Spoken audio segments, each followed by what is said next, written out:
Pemirsa, Komisi Pemilihan Umum akan menggelar rapat sebagai tindak lanjut putusan Komisi Informasi Pusat terkait dokumen ijazah Presiden ke-7 Republik Indonesia Joko Widodo.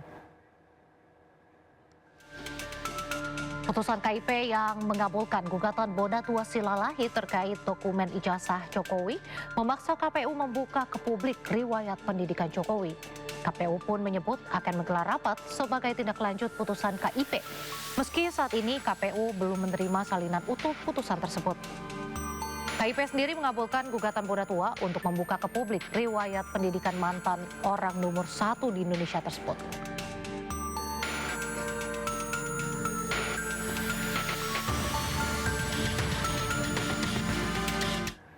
Sebelumnya, Komisi Informasi Pusat mengabulkan permohonan sengketa informasi yang diajukan Bonatua Silalahi terhadap Komisi Pemilihan Umum.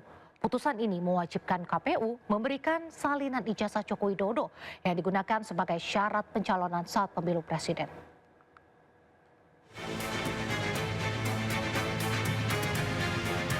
Dalam putusannya, Majelis Komisi Informasi menilai salinan ijazah calon presiden merupakan informasi publik.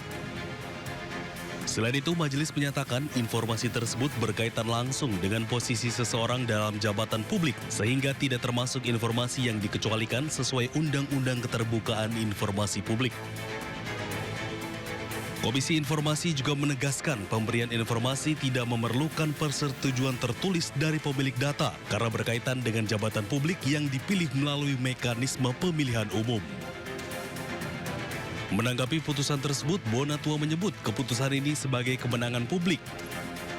Ia menyatakan selama ini sejumlah informasi terkait ijazah disebut tertutup dan tidak diberikan secara utuh kepada masyarakat. Bonatua juga mengingatkan KPU memiliki batas waktu 14 hari untuk menentukan sikap, apakah akan melaksanakan putusan atau mengajukan banding ke Pengadilan Tata Usaha Negara. Kemenangan publik artinya 9 item yang ditutup ini harus terbuka untuk publik. Dengan begitu, publik bisa tahu nanti membedakan, apalagi yang punya ijazah UGM, yang punya ijazah legalisir UGM, dia bisa langsung bandingin. Punya saya tanda tangannya kok sama, atau kok beda, kok dekannya ini tanda tangannya begini, itu nanti akan dibukakan semua ya, yang 9 item ini. Apabila dalam jangka waktu 14 hari KPU tidak mengajukan banding, maka putusan Komisi Informasi berkekuatan hukum tetap. KPU wajib memberikan informasi salinan ijazah tersebut kepada pemohon sesuai putusan Komisi Informasi Pusat. Dari Jakarta, Indira Utomo, Aristiawan, iNews melaporkan.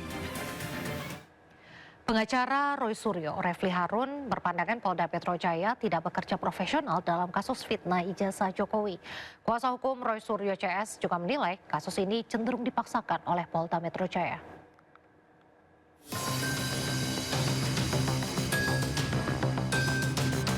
Roy Suryo CS merespon pelimpahan berkas perkara yang dilakukan oleh Polda Metro Jaya ke Kejaksaan. Pihak Roy menyebut pelimpahan berkas Roy Suryo, Rismon Senipar, dan Dr. Tifa membuktikan bahwa Polda Metro Jaya tidak bekerja profesional. Kuasa hukum Roy Suryo CS juga menilai kasus ini cenderung dipaksakan oleh Polda Metro Jaya. Dari semua rangkaian peristiwa ini, kita lihat penyidik Polda Metro Jaya tidak bekerja profesional.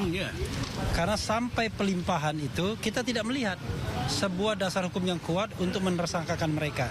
Dan bahkan kelihatan keraguan mereka setelah dilimpahkan baru diperiksa lagi saksi dan ahli.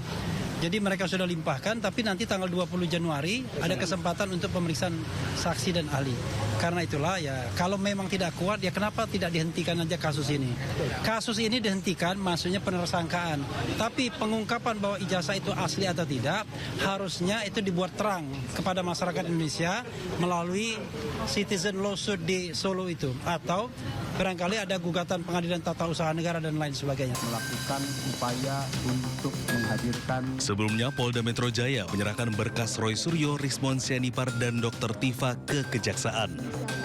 Penyerahan itu terkait kasus tudingan ijazah palsu Joko Widodo. Saat ini penyidik tengah menunggu hasil pemeriksaan kelengkapan berkas dari Kejaksaan sebelum menyerahkan para tersangka. Berkas perkara kasus tudingan ijazah palsu Joko Widodo telah dilimpahkan ke Kejaksaan. Pelimpahan dilakukan pada berkas milik tersangka Roy Suryo, Rismon Sianipar, dan Dr. Tifa. Upaya untuk menghadirkan Polda Metro Jaya menyerahkan berkas Roy Suryo, Rismon Sianipar, dan Dr. Tifa ke Kejaksaan. Penyerahan itu terkait kasus tudingan ijazah palsu Joko Widodo. Saat ini penyidik tengah menunggu hasil pemeriksaan kelengkapan berkas dari Kejaksaan sebelum menyerahkan para tersangka. sistem peradilan pidana. Namun, dua tersangka diantaranya yaitu Egy Sujana dan Damai Harilubis telah mengajukan restoratif justice pada Polda Metro Jaya. Permohonan RJ-nya. Dan kami akan fasilitasi sebagaimana Kitab Undang-Undang Hukum Pidana maupun KUHP kita. Nanti sebagaimana pilihan RJ-nya dari para pihak tersebut. Sudah kami limpahkan untuk 3 tersangka yang sebelumnya. Sementara itu, 5 tersangka lainnya yaitu Egy Sujana, Kurnia Tri Royani, Rizal Fadilah, Rustam Effendi, dan Damai Harilubis akan diperiksa pada pekan depan. Presiden ke-7 Republik Indonesia Joko Widodo berbicara mengenai pertemuan dengan Egy Sujana dan Damai Harilubis di Solo, Jawa Tengah. Jokowi menyatakan pertemuan membahas restoratif justice atau permohonan damai dari Egy.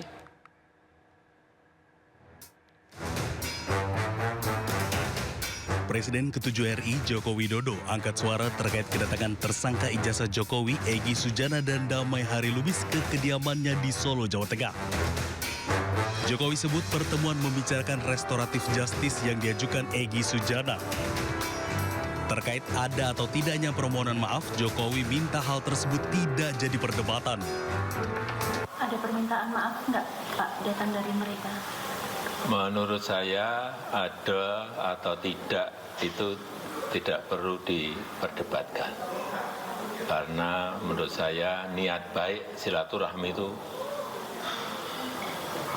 harus saya hormati dan saya hargai.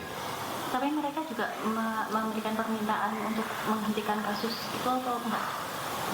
Saya kira nanti akan ditindaklanjuti oleh pengacara beliau. Sebelumnya, 2 tersangka ijazah Jokowi, Egy Sujana, dan Damai Lubis menemui Jokowi di Solo, Jawa Tengah. Dalam pertemuan itu, Egy Sujana disebut meminta maaf dan ajukan restoratif justice atau permohonan damai. Dari Solo, Jawa Tengah, Septiantoro, iNews melaporkan. Pemirsa, kebakaran hebat melanda sebuah gudang plastik yang berlokasi di Kabupaten Kuningan, Jawa Barat pada Rabu malam. Banyaknya material yang mudah terbakar membuat kobaran api cepat membesar dan merembet ke rumah warga di sekitarnya.